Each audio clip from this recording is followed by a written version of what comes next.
بسم اللہ الرحمن الرحیم۔ السلام علیکم۔ سعودی عرب کے بدنام زمانہ سینٹرل جیل کے انتہائی سخت سیکیورٹی والی کال کوٹڑی کا دروازہ ایک دھماکے سے کھلا اور جیلر کے بھاری بوٹوں کی آواز نے وہاں چھائے موت کے سناٹے کو کچل کر رکھ دیا۔ کوٹڑی میں گھٹن اتنی شدید تھی کہ سانس لینا بھی محال تھا اور تاریکی ایسی کہ جیسے قبر کا اندھیرا ہو۔ اس کے اوپر اندھیرے کے بیچوں بیچ وہ 25 سالہ نوجوان فرش پر بچھی بوسیدہ چٹائی پر اس طرح ساکت بیٹھا تھا جیسے پتھر کا کوئی مجسمہ ہو۔ اس کے پیروں میں پڑی بھاری بھرکم لوہے کی بیڑیاں اس کو معمولی سا ہلنے پر بھی ایسا وحشت ناک شور پیدا کرتی تھی جو انسان کا کلیجہ دہلا دے۔ جیلر نے پکڑا ہوا شاہی فرمان لہرایا اور اس کی آواز میں وہی روایتی رونت گونجی، تمہارے تمام راستے بند ہو چکے ہیں حارث، عدالت نے تمہاری رحم کی اپیل کو ردی کی ٹوکری میں ڈال دیا ہے۔ تم پر اپنے محسن اور منہ بولے باپ کی پیٹھ میں خنجر گھونپنے اور کروڑوں ریال مالیت کے ہیرے چرانے اور مسجد کی تعمیر کے مقدس فنڈز میں سے خیانت کا جرم ثابت ہو چکا ہے۔ چونکہ یہ جرم فساد فی الارض کے زمرے میں آتا ہے، اس لیے حاکم وقت نے تمہیں عبرتناک سزائے موت سنائی ہے تاکہ رہتی دنیا تک کوئی نمک حرام ایسی جرت نہ کر سکے۔ حارث نے دھیرے سے اپنی گردن اٹھائی۔ اس کا چہرہ جو کبھی چاند کی طرح روشن تھا اب کوئلے کی کان کے مزدور کی طرح سیاہ پڑ چکا تھا۔ اس کی ویران آنکھوں میں بے پناہ قرب اور زمانے بھر کی تھکن تھی۔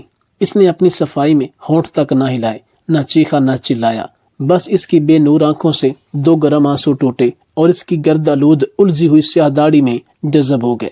یہ خاموشی اقرار جرم نہیں بلکہ اس بات کا اعلان تھی کہ وہ دنیا کے انصاف سے مایوس ہو کر اپنا مقدمہ آسمان والی عدالت میں دائر کر چکا ہے۔ یہ وہی حارث تھا، آج ایک ذلیل مجرم کے روپ میں اپنی آخری رات گن رہا تھا، مگر 5 سال پہلے تک اس کی حیثیت مدینہ منورہ کے معروف ارب پتی تاجر شیخ عبداللہ کے گھر میں کسی شہزادے سے کم نہ تھی۔ حارث کی داستان حیات کسی طلسماتی کہانی جیسے تھی۔ وہ ایک لاوارث یتیم تھا جسے شیخ عبداللہ نے مسجد نبوی صلی اللہ علیہ وآلہ وسلم کے باب جبریل کے باہر ٹھٹھرتی سردی میں بھیک مانگتے ہوئے پایا تھا اور پھر اسے سینے سے لگا کر اپنے محل نما گھر لے آئے تھے۔ شیخ کی اپنی کوئی اولاد نہیں تھی، اس لیے ان کی ساری محبت کا محور یہی حارث بن گیا تھا۔ حارث نے حرم پاک کے سایہ میں پرورش پائی تھی۔ قدرت نے اسے ایسی سحر انگیز آواز عطا کی تھی کہ جب وہ تہجد کے وقت حرم کے کسی گوشے میں بیٹھ کر تلاوت کرتا تو سننے والوں کے دل لرز جاتے اور پتھر جیسے سخت انسان بھی موم ہو جاتے۔ شیخ عبداللہ کے لیے حارث صرف ایک منہ بولا بیٹا نہیں بلکہ ان کی آنکھوں کا نور تھا۔ وہ اپنے وسیع و عریض کاروباری سلطنت، ہیروں کی دکانوں اور جائیداد کا وارث اسی یتیم کو بنانا چاہتے تھے، کیونکہ انہیں حارث کی شرافت اور دیانتداری پر اتنا ہی یقین تھا جتنا اپنی سانسوں پر۔ مگر شیخ کی یہی اندھی محبت ان کے سگے بھتیجے ناصر کے سینے سے حسد کی ایسی آگ بھڑکا رہی تھی جو سب کچھ راکھ کرنے پر تلی ہوئی تھی۔ ناصر جس کی رگوں میں خون کی جگہ لالچ اور ہوس دوڑتی تھی، وہ شیخ عبداللہ کا اکلوتا قانونی وارث بننے کے خواب دیکھ رہا تھا اور حارث کا وجود اسی اپنی آنکھ میں چبھتے کانٹے کی طرح کھٹکتا تھا۔ وہ موقع ملتے ہی شیخ کے ذہن کو مذموم کرنے کی کوشش کرتا اور بڑی عیاری سے زہر اگلتا۔ چچا جان، سانپ کا بچہ کبھی دوست نہیں بن سکتا۔ آپ اس سڑک چھاپ لڑکے کو جتنا بھی سر پر چڑھا لیں، اس کی رگوں میں وہ عالی نسب خون نہیں ہے جو ہم خاندانی لوگوں میں ہوتا ہے۔ یہ حارث ایک دن آپ کو ایسا ڈسے گا کہ آپ پانی بھی نہیں مانگ پائیں گے۔ یہ سب عبادت اور شرافت کا ڈھونگ محض آپ کی دولت ہڑپنے کے لیے ہے۔ مگر شیخ عبداللہ ہمیشہ ناصر کی بات کو سختی سے رد کر دیتے اور کہتے، خاموش رہو ناصر، شرافت حسب نسب سے، تربیت سے آتی ہے۔ حارث میرا بیٹا ہے اور مجھے اس پر خود سے زیادہ اعتبار ہے، اس سے دولت کی ہوس نہیں۔ اس کی روح تو مدینے کی گلیوں میں بستی ہے، وہ میری خدمت کے لیے اپنی جوانی کھلا رہا ہے۔ حارث ان سازشوں سے بے خبر اپنے بابا جان کی خدمت کو اپنی نجات کا ذریعہ سمجھتا تھا۔ وہ راتوں کو جاگ کر شیخ کی ٹانگیں دباتا اور دن میں ان کا کاروبار سنبھالتا، مگر وہ نادان نہیں جانتا تھا کہ تقدیر اس کے صبر کا کتنا بھیانک امتحان لینے والی ہے۔ ایک ایسا طوفان جو اس کی وفاداری کی بنیادیں ہلا کر رکھ دے گا۔ پھر وہ منحوس گھڑیاں جس نے حارث کی تقدیر کو ہمیشہ کے لیے سیاہ کر دیا۔ دوپہر کا وقت تھا جب شیخ عبداللہ نے حارث کو اپنے خفیہ کمرے میں طلب کیا اور انتہائی رازدارانہ انداز میں دروازہ مقفل کر دیا۔ شیخ نے کانپتے ہاتھوں سے تجوری کھولی اور اس میں سے ایک بھاری بھرکم چرمی تھیلی نکالی جس کے اندر کروڑوں ریال مالیت کے نایاب ہیرے اور جواہرات موجود تھے۔ ان پتھروں کی چمک آنکھوں کو خیرہ کر رہی تھی۔ شیخ نے وہ قیمتی تھیلی حارث کے حوالے کی اور ان کی آواز میں ایک عجیب سی لرزش تھی۔ بیٹا حارث، یہ میرے پاس اللہ کی امانت ہے۔ مدینے سے دور ایک ویران گاؤں میں میرا ایک پرانا دوست ایک عظیم الشان مسجد اور مدرسہ تعمیر کروا رہا ہے۔ یہ رقم اتنی بڑی اور حساس ہے کہ میں اسے کسی بینک یا عام آدمی کے ذریعے نہیں بھیج سکتا۔ مجھے پوری دنیا میں صرف تمہارے ہاتھ پر بھروسہ ہے۔ جاؤ اور یہ امانت میرے دوست تک پہنچا کر فوراً واپس لوٹ آؤ۔ خبردار، راستے میں کہیں رکنا نہیں اور کسی کو اس بات کی بھنک نہ پڑے۔ حارث نے وہ امانت اپنی جان سے عزیز سمجھ کر تھام لی اور پرعزم لہجے میں کہا، بابا جان، آپ اطمینان رکھیں، یہ امانت میری لاش پر سے گزر کر ہی کوئی چھین سکتا ہے۔ مگر بدقسمتی سے وہ دونوں اس بات سے بے خبر تھے کہ کمرے کے دروازے کی جھری سے دو لالچی آنکھیں یہ سب دیکھ رہی تھی۔ ناصر باہر کھڑا یہ سب سن رہا تھا اور اس کے چہرے پر ایک مکروہ اور شیطانی مسکراہٹ ابھر آئی تھی۔ اسے وہ سنہری موقع مل گیا تھا جس کے لیے وہ برسوں سے جال بن رہا تھا۔ حارث کو وہ قیمتی امانت تھماتے ہی شیخ عبداللہ کے دل پر ایک انجانا بوجھ آن گرا تھا، جیسے قدرت انہیں آنے والے طوفان کا پیشگی کا اشارہ دے رہی ہو۔ حارث نظریں جھکائے، وہ بھاری مخمل کی تھیلی سینے سے لگائے، الٹے قدموں کمرے سے نکلا اور دعاؤں کے سائے میں اپنے اس سفر پر روانہ ہو گیا جو اس کی زندگی کا سب سے کٹھن موڑ ثابت ہونے والا تھا۔ مگر اس کے نکلنے کی دیر تھی کہ ناصر، جو سانپ کی طرح موقع کی طاق میں بیٹھا تھا، فوراً شیخ کے کمرے میں داخل ہوا اور اپنے چہرے پر مصنوعی گھبراہٹ طاری کرتے ہوئے بولا، چچا جان، یہ آپ نے کیا غضب کر دیا؟ میں نے ابھی اپنی آنکھوں سے حارث کو دیکھا۔ وہ گاؤں جانے والی بس کے اڈے کی طرف نہیں بلکہ وہ جدہ جانے والی پرائیویٹ ٹیکسی میں بیٹھا ہے۔ اس کی چال ڈھال میں عجیب سی عجلت تھی۔ میرے منع کرنے کے باوجود آپ نے اتنی بڑی دولت اس کے حوالے کر دی جس کی جیب میں کل تک پھوٹی کوڑی نہیں تھی۔ مجھے تو دال میں کچھ کالا نہیں بلکہ پوری دال ہی کالی لگ رہی ہے۔ شیخ عبداللہ نے ناصر کو سخت نظروں سے گھورا۔ ان کا دل ناصر کی باتوں کو تسلیم کرنے سے انکاری تھا، مگر ناصر کے لہجے کا یقین اور حارث کی اچانک روانگی نے ان کے ذہن کے کسی گوشے میں مبہم سا بیج بو دیا تھا۔ وہ بار بار خود کو تسلی دے رہے تھے کہ حارث ان کا بیٹا ہے، وہ ایسا نہیں کر سکتا، مگر ناصر مسلسل سر پر کھڑا ہو کر شیطانی وسوسے پھونکتا رہا کہ دولت ایمان کو ڈگمگا دیتی ہے اور وہ لڑکا تو پھر بھی ایک یتیم ہے جس کا کوئی عطا پتہ ہی نہیں۔ شیخ نے ناصر کو خاموش تو کروا دیا، لیکن ان کی پیشانی پر فکر کی لکیریں گہری ہو چکی تھیں اور دل میں ایک نامعلوم خوف نے ڈیرے ڈال دیے تھے۔ دن ہفتوں میں بدل گئے مگر حارث کی نہ کوئی خیر خبر آئی، نہ اس کا گاؤں سے واپسی کا کوئی پیغام ملا۔ شیخ عبداللہ کی بے چینی اب وحشت میں بدلتی جا رہی تھی۔ وہ ہر آہٹ پر دروازے کی طرف دیکھتے کہ شاید ان کا حارث آ گیا ہو۔ ٹھیک 7ویں دن وہ قیامت ٹوٹ پڑی جس کا ناصر کو انتظار تھا۔ شیخ کے اس پرانے دوست کا قاصد ہانپتا ہوا حویلی پہنچا اور اس نے جو خبر سنائی اس نے شیخ عبداللہ کے پیروں تلے سے زمین کھینچ لی۔ شیخ محترم، وہاں تو کوئی حارث پہنچا ہی نہیں اور نہ ہی مسجد کی تعمیر کے لیے کوئی رقم ملی ہے۔ ہم تو کب سے انتظار کر رہے تھے۔ یہ سننا تھا کہ شیخ عبداللہ کے وجود میں جیسے جان ہی نہ رہی ہو۔ وہ لڑکھڑا کر صوفے پر گر گئے۔ ان کا چہرہ زرد پڑ گیا۔ یہ صدمہ دولت کے لٹنے کا نہیں تھا بلکہ اس اعتماد کے ریزہ ریزہ ہونے کا تھا جو انہوں نے اس یتیم لڑکے پر کیا تھا۔ ناصر نے فوراً موقع سنبھالا اور مگرمچھ کے آنسو بہاتے ہوئے چیخا، دیکھا چچا جان، میں نے کہا تھا نا، یہ حارث دھوکے باز ہے، اس کی رگوں میں گندا خون ہے۔ وہ لے اڑا آپ کی ساری عزت اور دولت۔ اب وہ کہیں ایش کر رہا ہوگا اور ہم یہاں منہ چھپانے کے قابل نہیں رہے۔ ناصر نے اسی وقت شیخ کی نیم مردہ حالت کا فائدہ اٹھاتے ہوئے پولیس اسٹیشن میں حارث کے خلاف چوری اور خیانت کی FIR درج کروا دی۔ پورے مدینے میں حارث کی تلاش شروع ہو گئی اور شیخ عبداللہ، جو کل تک اس شہر کے معزز ترین تاجر تھے، شرمندگی اور صدمے سے بستر سے جا لگے۔ انہوں نے لوگوں سے ملنا جلنا چھوڑ دیا کیونکہ ہر کوئی انہیں تانے دے رہا تھا کہ نیکی کا زمانہ نہیں رہا۔ ادھر ناصر اب گھر کا مختار کل بن چکا تھا اور اس کی خوشی کا کوئی ٹھکانہ نہ تھا کہ اس کے راستے کا سب سے بڑا کانٹا ہمیشہ کے لیے نکل چکا ہے۔ وقت اپنی رفتار سے گزرتا رہا اور اس سانے کو پورے 5 سال بیت گئے۔ ان 5 سالوں میں شیخ عبداللہ بوڑھے اور ہڈیوں کا ڈھانچہ بن چکے تھے۔ ان کی بینائی بھی رونے کی وجہ سے کمزور ہو گئی تھی، مگر ان کی دھندلی آنکھوں میں اب بھی ایک ہی سوال تھا کہ حارث، تم نے ایسا کیوں کیا؟ حارث کا کہیں کوئی سراغ نہ ملا۔ لوگ اسے بھول چکے تھے اور اسے مردہ تصور کر لیا گیا تھا۔ پھر اچانک ایک دن پولیس ہیڈ کوارٹر سے ایک فون کال نے مردہ کہانی میں جان ڈال دی۔ اطلاع ملی کہ حارث کو ملک کی سرحد کے قریب ایک انتہائی ویران اور دور دراز علاقے سے گرفتار کر لیا گیا ہے، جہاں وہ بھیس بدل کر مزدوری کر رہا تھا۔ ناصر نے یہ سنتے ہی شیخ کو بھڑکا دیا، دیکھا چچا جان، وہ وہاں چھپ کر عیاشی کر رہا ہوگا، اور اب جب پیسہ ختم ہو گیا تو مزدوری کا ڈرامہ رچا رہا ہے۔ شکر ہے وہ پکڑا گیا، اب اسے ایسی سزا ملنی چاہیے کہ اس کی نسلیں یاد رکھیں۔ حارث کی گرفتاری کی خبر جنگل کی آگ کی طرح پھیل گئی، لیکن حیرت کی بات یہ تھی کہ وہ کسی محل سے نہیں بلکہ جھونپڑی سے پکڑا گیا تھا، اور اس کے پاس سے 1 روپیہ بھی، 1 ریال بھی برآمد نہیں ہوا تھا۔ مگر ناصر اور پولیس کا ماننا تھا کہ اس نے وہ ساری دولت کہیں زمین میں دبا دی ہے یا بیرون ملک منتقل کر دی ہے۔ حارث کو بھاری بیڑیوں میں جکڑ کر واپس مدینہ لایا جا رہا تھا تاکہ اسے اس کے موسن کے سامنے پیش کیا جا سکے۔ وہ منظر انتہائی دل خراش تھا جب 5 سال کے بعد حارث کو زنجیروں میں جکڑ کر شیخ عبداللہ کے سامنے لایا گیا۔ حارث کی حالت دیکھ کر پتھر دل انسان بھی رو پڑتا۔ اس کے کپڑے تار تار تھے، جسم کمزور ہو کر کانٹا ہو چکا تھا، جلد دھوپ کی تمازت سے جھلس کر سیاہ پڑ گئی تھی، لیکن اس کی گہری آنکھوں میں اب بھی وہی پرانی معصومیت اور ایک عجیب سا سکون تھا جو کسی مجرم کی آنکھوں میں نہیں ہوتا۔ شیخ عبداللہ نے کانپتے ہاتھوں سے اس کا چہرہ دیکھا تو ان کا دل خون کے آنسو رویا۔ محبت اور نفرت کے ملے جلے جذبات کے ساتھ انہوں نے چیخ کر پوچھا، کیوں حارث، کیوں؟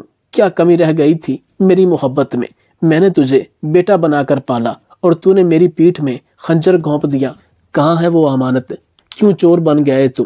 کمرے میں سناٹا چھا گیا۔ سب کو امید تھی کہ حارث کوئی بہانہ بنائے گا یا معافی مانگے گا، مگر حارث نے نظریں جھکا لی اور اپنے خشک ہونٹوں کو سی لیا۔ اس نے اپنے دفاع میں ایک لفظ بھی نہ بولا۔ اس کی یہ پراسرار خاموشی شیخ کے لیے مزید اذیت کا باعث بنی، اور انہیں یقین ہو گیا کہ وہ واقعی مجرم ہے۔ ناصر غصے سے آگے بڑھا اور پوری طاقت سے حارث کے منہ پر ایک زوردار تمانچہ رسید کرتے ہوئے دھاڑا، بولتا کیوں نہیں؟ کہاں دفن کی ہے وہ دولت؟ حارث کے منہ سے خون کی لکیر بہہ نکلی، مگر اس نے پھر بھی زبان نہ کھولی۔ اس کی خاموشی چیخ چیخ کر کہہ رہی تھی کہ اس کے سینے میں کوئی ایسا راز دفن ہے جو وہ دنیا کو بتانے کی بجائے قبر میں لے جانا پسند کرے گا۔ عدالت کا کمرہ کھچا کھچ بھرا ہوا تھا اور فضا میں ایسا حبس تھا جیسے وہاں موجود ہر شخص کی سانس رکی ہوئی ہو۔ کٹہرے میں کھڑے حارث پر تمام ثبوتوں اور گواہوں کی بوچھاڑ ہو چکی تھی۔ سرکاری وکیل نے انتہائی جارحانہ انداز میں جج کے سامنے فائل پٹختے ہوئے چیخ کر کہا، جج صاحب، یہ شخص نہ صرف ایک چور ہے بلکہ ایک انتہائی شاطر اور ڈیٹھ مجرم بھی ہے۔ اس نے ایک مقدس مقصد یعنی مسجد کی تعمیر کے فنڈ چرائے، پھر 5 سال تک مفرور رہا۔ اس کے پاس ایک کوڑی برآمد نہیں ہوئی، جس کا صاف مطلب ہے کہ اس نے وہ ساری دولت عیاشی میں اڑا دی یا پھر کہیں ایسی جگہ چھپا دی جہاں تک ہماری رسائی ممکن نہیں۔ یہ فساد ہے جسے زندہ رہنے کا کوئی حق نہیں۔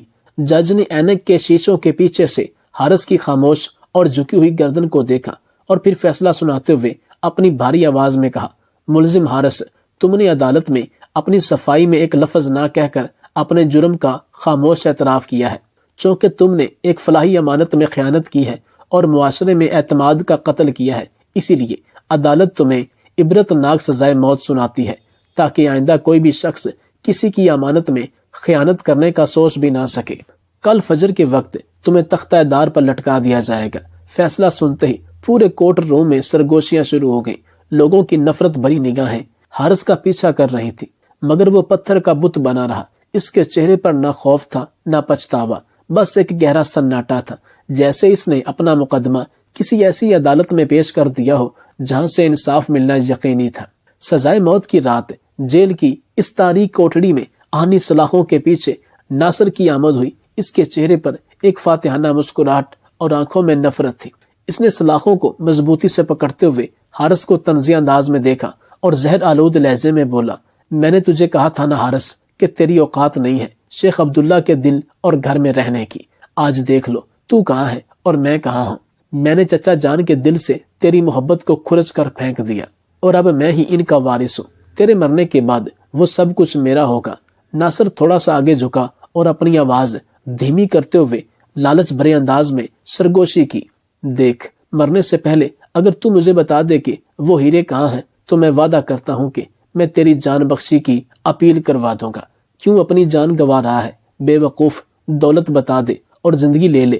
حارث نے، جو اب تک زمین کو گھور رہا تھا، پہلی بار سر اٹھایا اور اس کی آنکھوں میں ایسی جلالت تھی کہ ناصر ایک لمحے کے لیے سہم گیا۔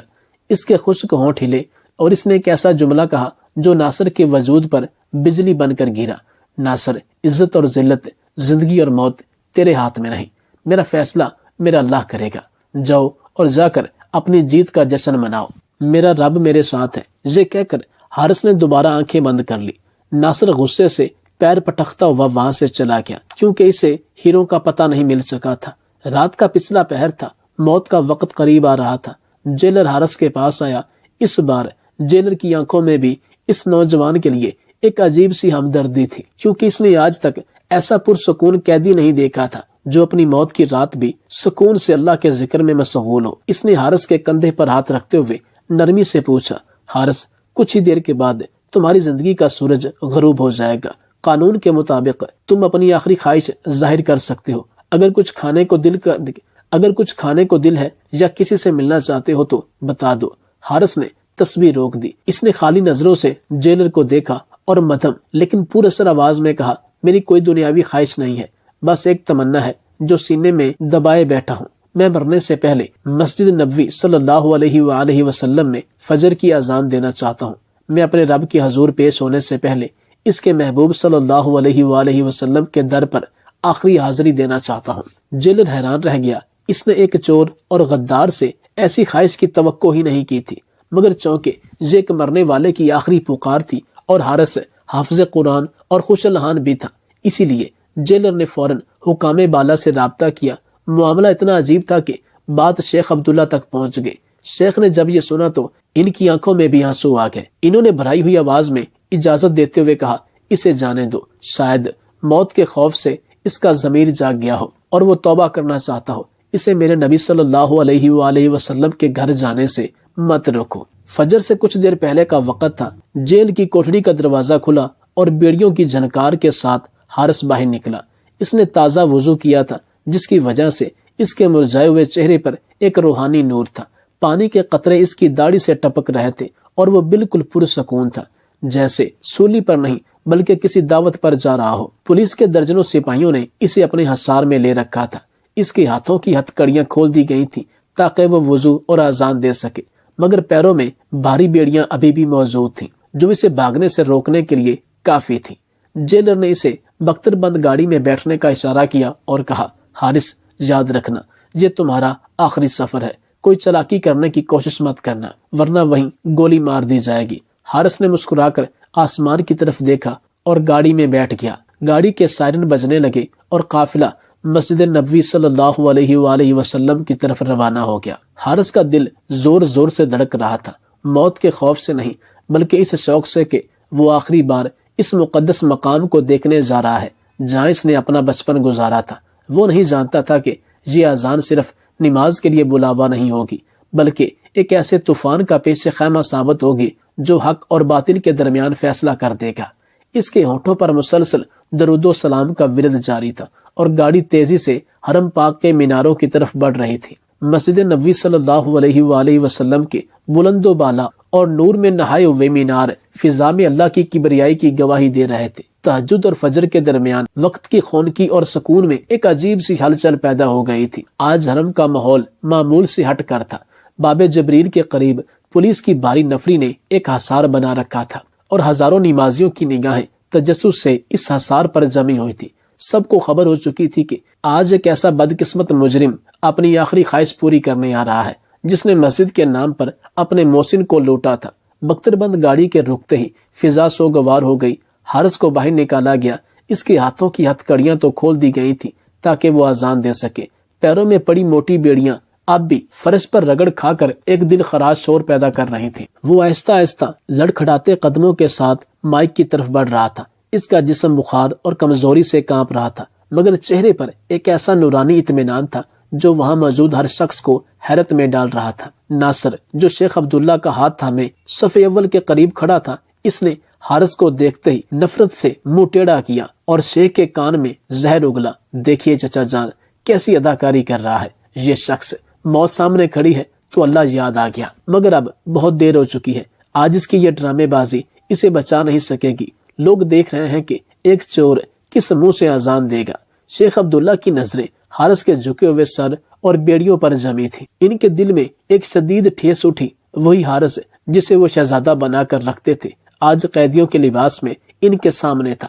ان کا دل چاہا کہ آگے بڑھ کر پوچھیں کہ بیٹا یہ نوبت کیوں آئی، مگر ناصر کی باتیں اور چوری کا داغ ان کے قدموں کو روک رہا تھا۔ حارث مائک کے سامنے پہنچ کر رک گیا۔ اس نے کانپتے ہاتھوں سے مائک کو تھاما اور اپنی نم آنکھیں اٹھا کر سامنے دیکھا تو اسے سبز گنبد نظر آیا۔ اس کی آنکھوں سے آنسوؤں کا سیلاب رواں ہو گیا۔ اس نے کانوں پر ہاتھ رکھے اور دنیا و مافیا سے بے خبر ہو کر اپنی پوری طاقت اور روح کی گہرائی سے صدائے تکبیر بلند کی، اللہ اکبر اللہ اکبر۔ اس کی آواز میں ایسا درد، ایسی رقت اور ایسا سوز تھا کہ جیسے آسمان سے بجلی گر پڑی ہو۔ پہلے ہی لفظ نے مجمع پر خوف طاری کر دیا۔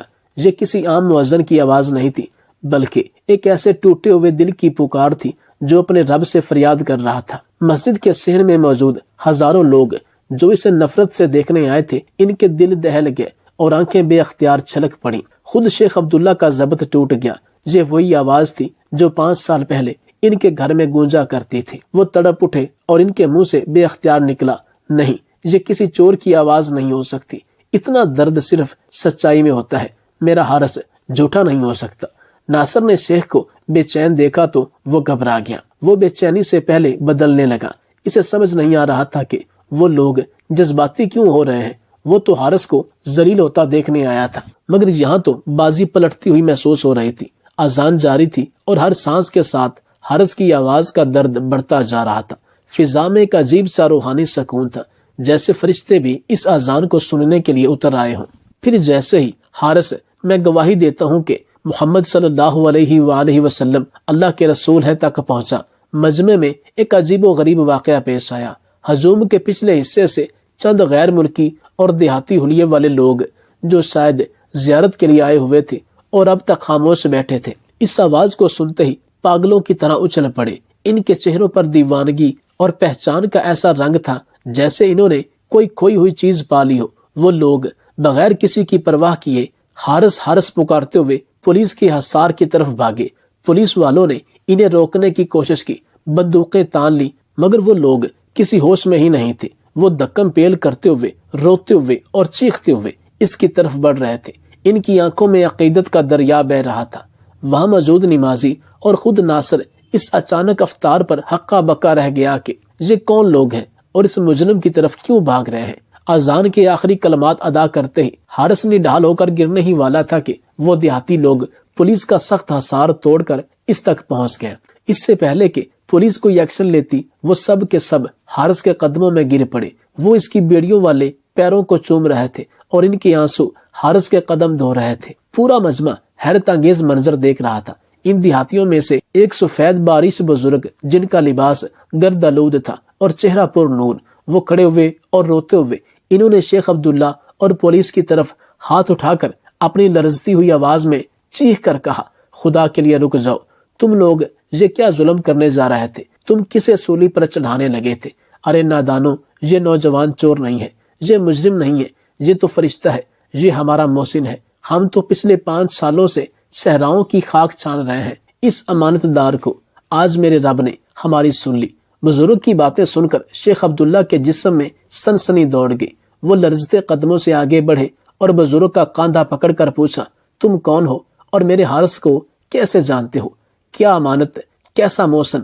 بزرگ نے سسکیاں لیتے ہوئے جو داستان سنائی، اس نے وہاں موجود ہر شخص کے رونگٹے کھڑے کر دیے۔ شیخ صاحب، 5 سال پہلے کی بات ہے، ہم غریب دیہاتی اپنے قبیلے کے 50 لوگوں کے ساتھ، جن میں ہماری عورتیں اور معصوم بچے بھی شامل تھے، حج کے لیے جا رہے تھے کہ راستے میں ایک بہت بڑے ڈاکوؤں کے گروہوں نے ہمیں گھیر لیا۔ وہ ظالم ہمیں لوٹنے ہی والے تھے۔ ہماری گردنوں پر تلواریں رکھی جا چکی تھی کہ اچانک یہ نوجوان وہاں فرشتہ بن کر پہنچا۔ اس کے سینے سے ایک مخمل کی تھیلی لگی ہوئی تھی۔ اس نے جب معصوم بچوں کو روتے دیکھا تو اس نے ایک لمحہ ضائع کیے بغیر وہ تھیلی ان ڈاکوؤں کے سامنے پھینک دی اور ہاتھ جوڑ کر کہا کہ یہ لے لو، اس میں کروڑوں کے ہیرے ہیں، مگر ان غریبوں کو چھوڑ دو۔ یہ سنتے ہی ناصر کے چہرے کا رنگ فق ہو گیا۔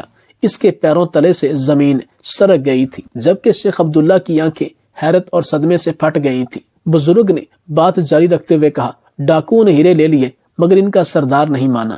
اس نے شرط رکھی کہ ہیرے تو ہم لیں گے ہی، لیکن اگر ان 50 لوگوں کی جان بچانی ہے تو اس نوجوان کو ہمارے ساتھ بطور غلام جانا ہوگا۔ ہم نے اس نوجوان کے پیر پکڑ لیے کہ مت کرو ایسا، تمہارا مالک تم سے حساب مانگے گا، تمہاری زندگی برباد ہو جائے گی۔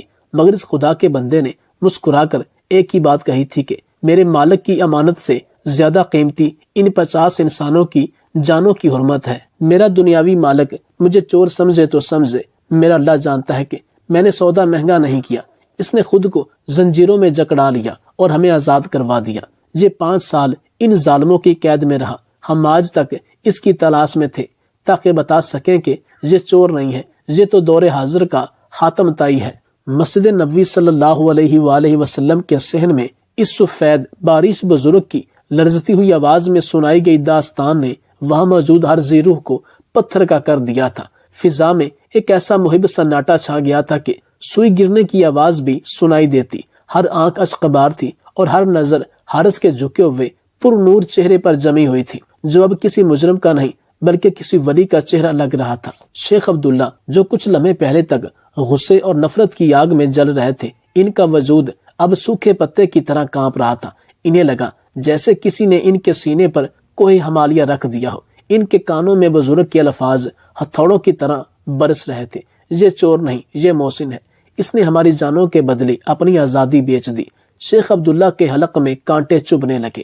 انہوں نے پھٹی ہوئی آنکھوں سے کبھی اس بزرگ کو دیکھا اور کبھی اپنے بھتیجے ناصر کو، جس کے چہرے کا رنگ اب ہلدی کی طرح زرد ہو چکا تھا اور پیشانی پر پسینے کے قطرے نمودار ہو گئے تھے۔ ناصر نے جب دیکھا کہ بازی ہاتھ سے نکل رہی ہے اور اس کی 5 سالہ محنت اور سازش کا محل ریت کی دیوار کی طرح گرنے والا ہے، تو اس نے آخری ہتھ کنڈا استعمال کرنے کی کوشش کی۔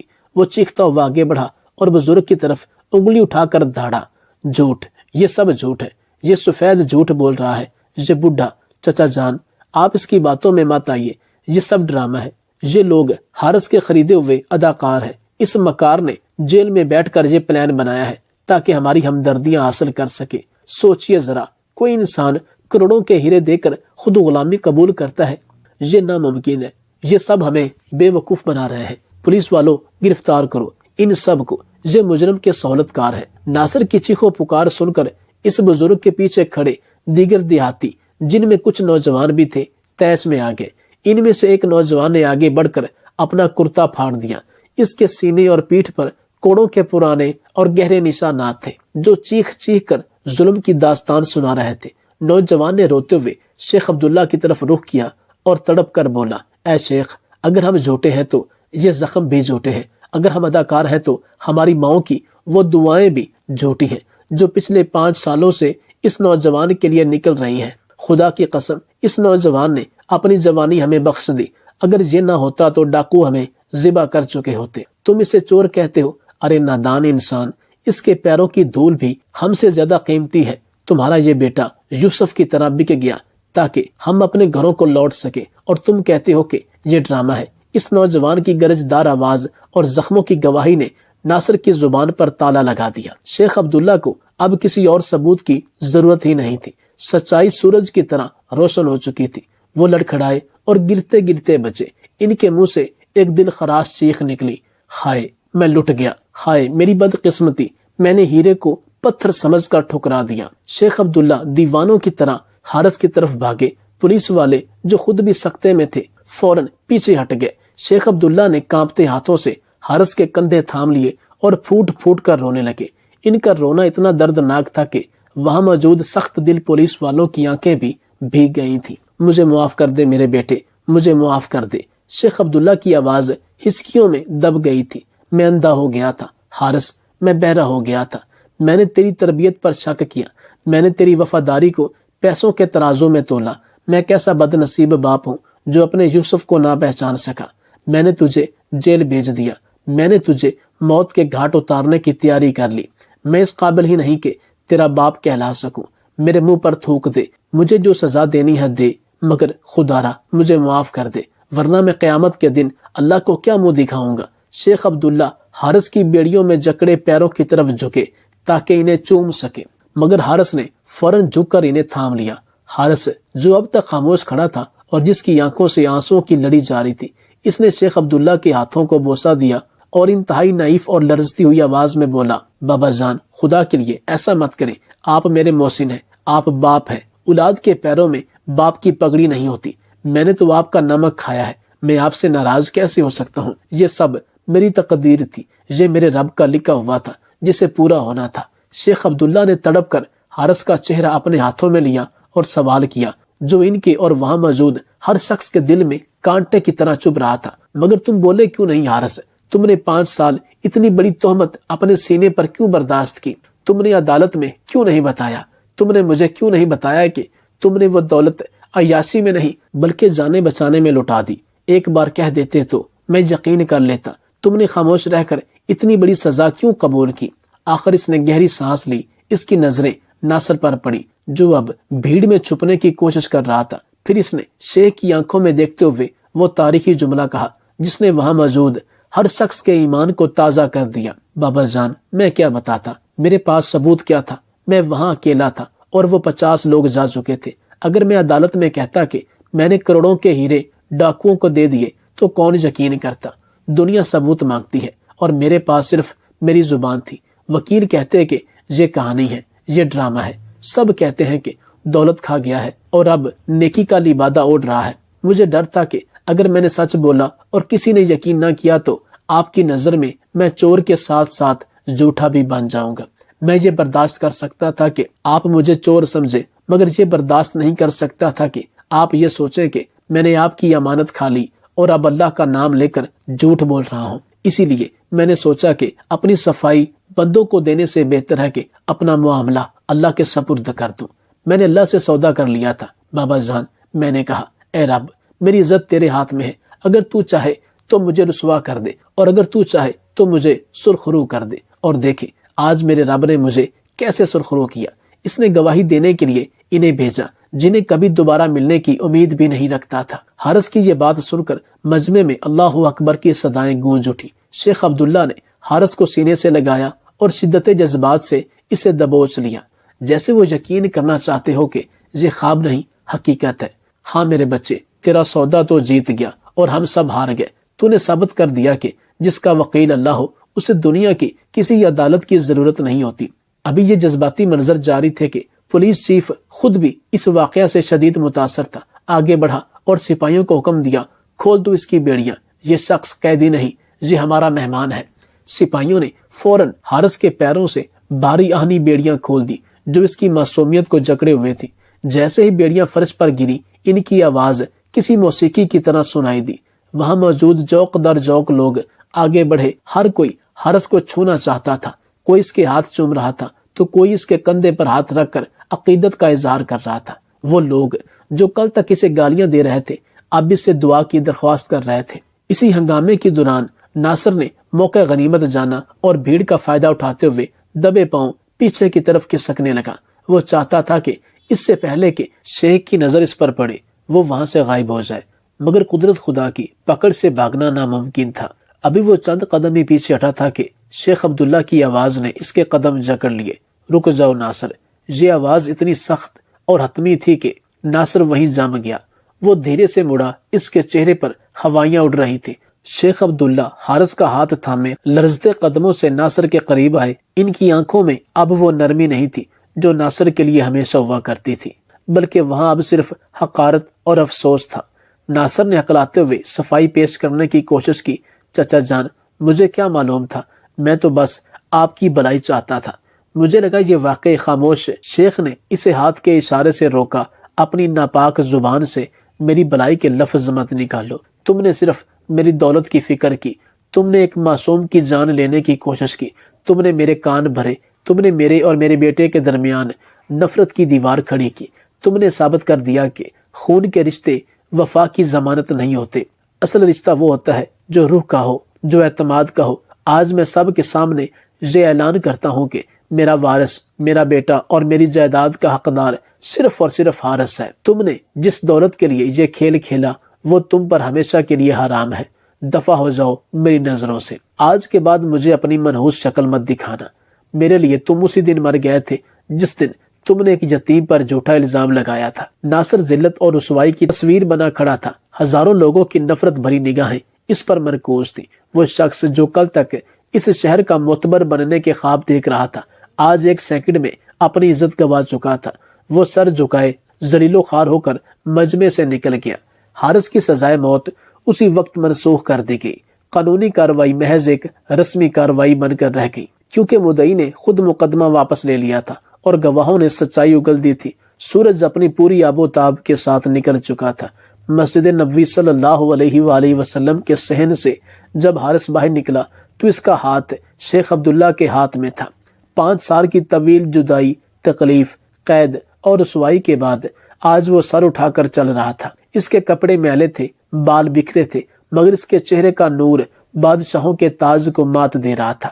گھر واپسی کا سفر خاموش مگر پرسکون تھا۔ شیخ عبداللہ گاڑی میں حارث کا ہاتھ چھوڑنے کو تیار نہیں تھے۔ وہ بار بار اس کے ہاتھوں پر موجود ہتھ کڑیوں کے نشانات کو دیکھتے اور ان کی آنکھیں بھر آتی۔